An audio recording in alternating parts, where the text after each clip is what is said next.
शहरामध्ये 2 दिवसापूर्वी ज्या काही घटना घडलेल्या आहेत त्या घटनेच्या पार्श्वभूमीवरती अल्पसंख्याक हक्क संघर्ष समिती, त्याचबरोबर जात्यंत संघर्ष समिती आणि डेमोक्रेटिक फेडरेशन ऑफ इंडियाच्या वतीने आज आम्ही या ठिकाणी आपल्या सोलापूरचे पोलीस आयुक्त आदरणीय माने साहेबांना आम्ही निवेदन दिलेलं आहे। या निवेदनात आम्ही असं स्पष्ट म्हटलेलं आहे की सोलापूर शहरामध्ये ज्या पद्धतीनं जातीयवाद आणि जानेवारीला सोलापूरमध्ये वक्फ बोर्डच्या जागा घेण्याकरिता भाजपचे 2 आमदार, एक तेलंगणचे व एक महाराष्ट्राचे आले होते व या ठिकाणी येऊन त्यांनी पूर्ण सोलापूर शहर व सोलापूर जिल्हा अशांतमय करून गेलेले आहेत। आणि अशा वेळेस या लोकांवर जे आले होते आमदार लोक, त्यांच्यावर कारवाई होणं गरजेचं आहे।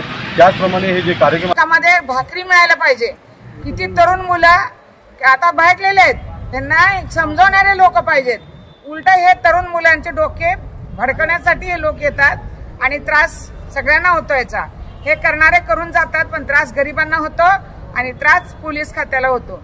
कारण एवढ्या जनतेमध्ये खूप पोलीस कमी आहेत, तरी सुद्धा ते आपले संरक्षण करतात, आपल्याला सुखाने ठेवतात। याच्याबद्दल परत एकदा त्यांचं आभार मानते। त्यामध्ये भाकरी मिळायला पाहिजे। किती तरुण मुलं आता भडकलेले आहेत, त्यांना समजवणारे लोक पाहिजेत। उलट हे तरुण मुलांचे डोके भडकण्यासाठी हे लोक येतात आणि त्रास सगळ्यांना होतो। याचा हे करणारे करून जातात, पण त्रास गरिबांना होतो आणि त्रास पोलीस खात्याला होतो। कारण एवढ्या जनतेमध्ये खूप पोलीस कमी आहेत, तरी सुद्धा ते आपले संरक्षण करतात, आपल्याला सुखाने ठेवतात। याच्याबद्दल परत एकदा त्यांचं आभार मानतो। आमच्या लोक जनसेवा चॅनलला लाईक करा, शेअर करा, सबस्क्राईब करा।